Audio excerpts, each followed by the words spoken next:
បាយការណ៍ព័ត៌មាននិងស្ថានភាពយោធាជាក់ស្ដែងនៅថ្ងៃទី24 ខែធ្នូ ឆ្នាំ2025 ការដែលកងទ័ពថៃប្រើប្រាស់យន្តហោះចម្បាំងប្រភេទ T-50TH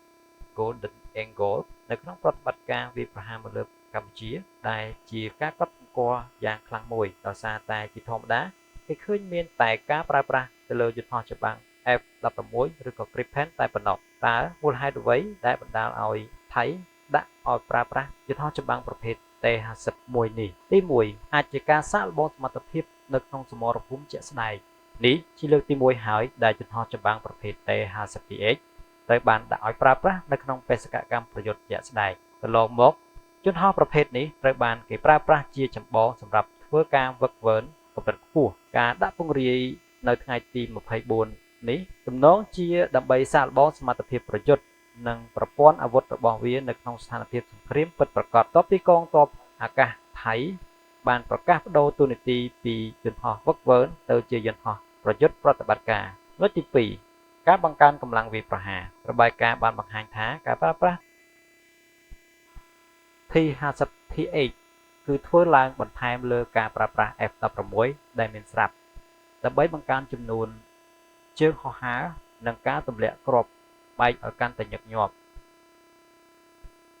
ខណៈដែល F-16 អាចនឹងត្រូវប្រើសម្រាប់គោលដៅប្រយុទ្ធធំឬត្រូវការថែទាំបន្ទាប់ពីធ្វើបដិវត្តការតាំងពីដើមខែធ្នូការបន្ថែម TH-50 ចូលទៅក្នុងសមរភូមិជួយឲ្យកងទ័ពថៃអាចវាយប្រហារគោលដៅបានច្រើនកន្លែងក្នុងពេលតែមួយ3ភាពសមស្របនៃបេសកកម្មយន្តហោះប្រភេទ T-50TH គឺជាប្រភេទ Light Attached Aircraft ដែលមានសមត្ថភាពធ្វើសកម្មភាពវាយប្រហារថ្មើរជើងឬគោលដៅដែលនៅជិតៗបានយ៉ាងល្អនៅថ្ងៃទី24ខែធ្នូនេះ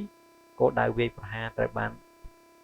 រាយការណ៍ថាជាតំបន់ភូមិសាស្ត្រនៅខេត្តបន្ទាយមានជ័យនិងខេត្តបាត់ដំបងដែលការប្រើប្រាស់យន្តហោះធុនស្រាលដែលមានភាពបត់បែនដូចជា T-50 អាចត្រូវបានចាត់ទុកថាមានប្រសិទ្ធភាពឬសន្សំសំចៃជាងការប្រើប្រាស់ F-16 សម្រាប់គោលដៅខ្លះៗ4ទាក់ទងជាមួយនឹងយុទ្ធសាស្ត្រនិងការបង្ហាញពីកម្លាំង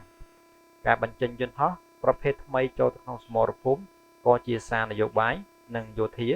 ដើម្បីបង្ហាញពីការត្រៀមខ្លួននិងសមត្ថភាពចម្រុះនៃកងទ័ពអាកាសថៃថាពួកគេមិន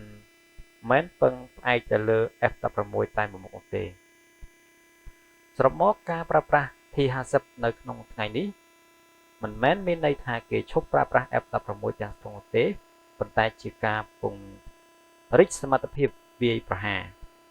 និងជាការដាក់ឲ្យយន្តហោះស៊េរីថ្មីនេះចូលប្រឡូកនៅក្នុងសង្គ្រាមជាផ្លូវការលើកដំបូង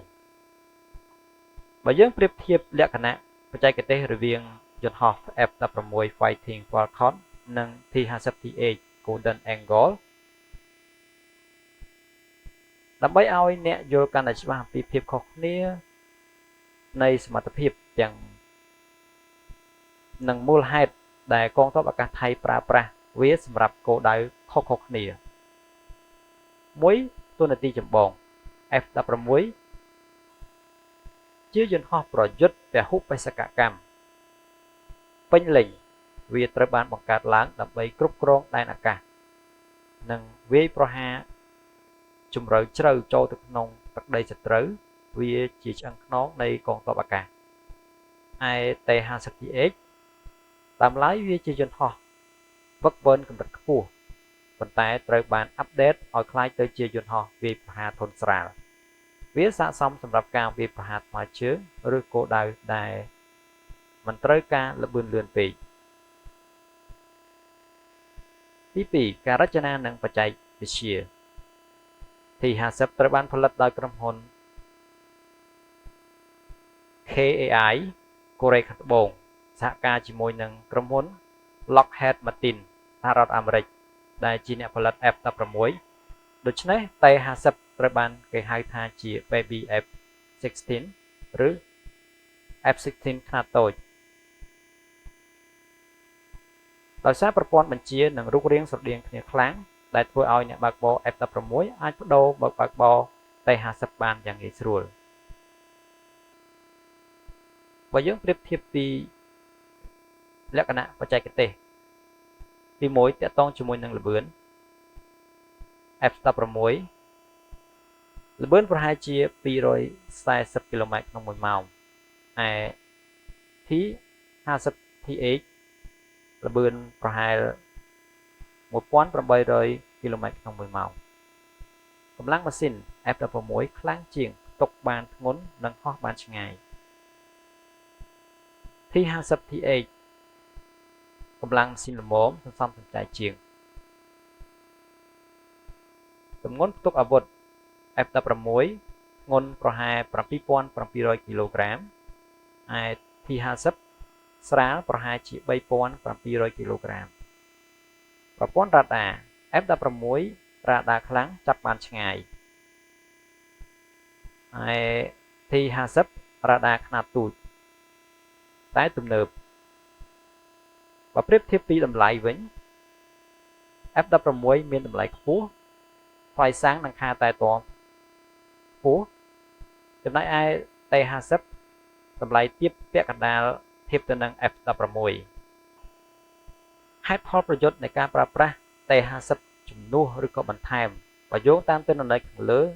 យើងអាចវិភាគបានថាទី1ប្រសិទ្ធភាពសេដ្ឋកិច្ចប្រសិនបើបេសកកម្មគ្រាន់តែជាការទម្លាក់គ្រាប់បែកទៅលើគោលដៅដែលមិនមានប្រព័ន្ធការពារដែនអាកាសខ្លាំងក្លាការប្រើប្រាស់ T50 ចំណាយប្រាក់តិចជាងការហោះហើរ F16 យ៉ាងខ្លាំងរបត់តកតងជាមួយនឹងការបត់បែន T50 មានមាត្រទូចជាងនិងមានភាពរហ័សរហួនក្នុងការវាយប្រហាររយៈកម្ពស់ទាបដែលស័ក្តិសមសម្រាប់ការវាយប្រហារកងទ័ពជើងគោកឬក៏រថក្រោះបច្ចេកវិទ្យា T50TH របស់ថៃត្រូវបានបំពាក់ប្រព័ន្ធ Link 16ដែលអាចបញ្ជូនទិន្នន័យទៅកាន់ F16 ឬយន្តហោះប្រភេទ Gripen បាន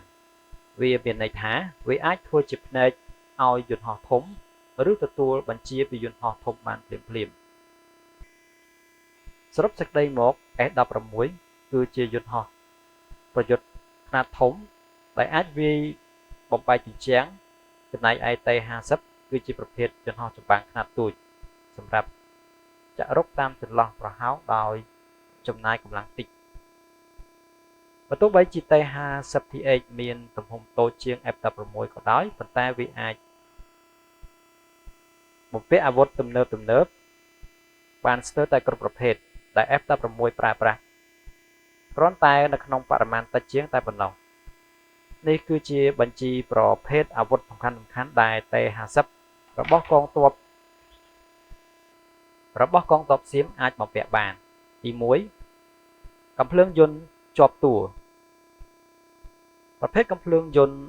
M197 20 mm Walcon ប្រភេទបង្វិល3ដើមការប្រើសម្រាប់បាញ់ប្រហារគោលដៅដែលនៅជិតបំផុតឬបាញ់រះទៅលើថ្មើរជើងនិងរថយន្តដែលនៅក្រោមនេះជាអាវុធការពារខ្លួនចុងក្រោយដ៏សំខាន់2គ្រាប់បែកនេះជាអាវុធចម្បងដែលថៃប្រើក្នុងប្រតិបត្តិការវាយប្រហារលើដីគ្រាប់បែកទូទៅដូចជាប្រភេទ MK82 ទម្ងន់500ផោននេះជាគ្រាប់បែកធម្មតាដែលទម្លាក់ដោយផ្អែកទៅលើប្រព័ន្ធកុំព្យូទ័ររបស់យន្តហោះដើម្បីគណនាគោលដៅគ្រាប់បែកតម្រង់ទិសដោយឡាស៊ែរ T50TH អាចបំពាក់គ្រាប់បែក GBU-12 Pow V2 គ្រាប់នេះមានភាពជាក់លាក់ខ្ពស់ខ្លាំងដោយហោះទៅរកចំណុចដែលគេបាញ់កាំរស្មីឡាស៊ែរដាក់គ្រាប់បែកតម្រង់ទិសដោយ GPS នេះជាអាវុធគ្រោះថ្នាក់បំផុតមួយវាប្រើផ្កាយរណបដើម្បីតម្រង់ទិសដែលអនុញ្ញាតឲ្យយន្តហោះទម្លាក់គ្រាប់បែកបានយ៉ាងត្រឹមត្រូវបើទោះបីជាអាកាសធាតុអាក្រក់ឬមានផ្សែងអាប់ក៏ដោយទី3មីស៊ីលវាយប្រហារដីជាមីស៊ីលដ៏ល្បីល្បាញសម្រាប់បាញ់កំទេចរថក្រោះរថពាសដែក ឬលានដ្ឋានរឹងមាំវាមានកាមេរ៉ានៅនឹងក្បាលមីស៊ីលដែលអនុញ្ញាតឲ្យ pilot ចាក់សោគោលដៅបានយ៉ាងច្បាស់មុននឹងធ្វើការបាញ់ទី4មីស៊ីលការពារខ្លួន air to air missile ជាមីស៊ីល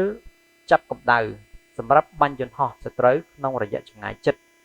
បើទោះបីជា T-50TH ដោតទៅលើការវាយប្រហារដីប៉ុន្តែវាត្រូវបានបំពាក់មីស៊ីលនេះដើម្បីការពារខ្លួនពីការវាយប្រហាររបស់យន្តហោះគូប្រជែងទី5គ្រាប់រ៉ុកែត Hydra 70ជាក្បាលគ្រាប់រ៉ុកែតដែលបាញ់ចេញវាមានប្រសិទ្ធភាពខ្លាំងក្នុងការកំទេចតំបន់ដែលមានកងទ័ពប្រមូលផ្ដុំគ្នាឬបំផ្លាញជំរំចំណុចគួរកត់សម្គាល់ដែរនោះគឺចំណុចខ្លាំងរបស់ T-50TH គឺជាប្រព័ន្ធរ៉ាដា ELM 2032និងប្រព័ន្ធ Link 16ដែលថៃបានដំឡើងប្រព័ន្ធនេះអនុញ្ញាតឲ្យ T-50TH អាចបាញ់អាវុធឆ្លាតវៃ Smart Weapon បានយ៉ាងមានប្រសិទ្ធភាពដូចយន្តហោះ F-16 ស៊េរីទំនើបដែលខុសត្រង់ថាវាផ្ទុកបានតិចជាងមានកម្លាំងព្យួរអាវុធតែ7កន្លែងខណៈដែល F-16 មានទៅដល់11កន្លែងសូមចុច share ម្នាក់មួយដើម្បីចែករំលែកទាក់ទងនឹងចំណេះដឹងផ្នែកយោធាសូមអរគុណ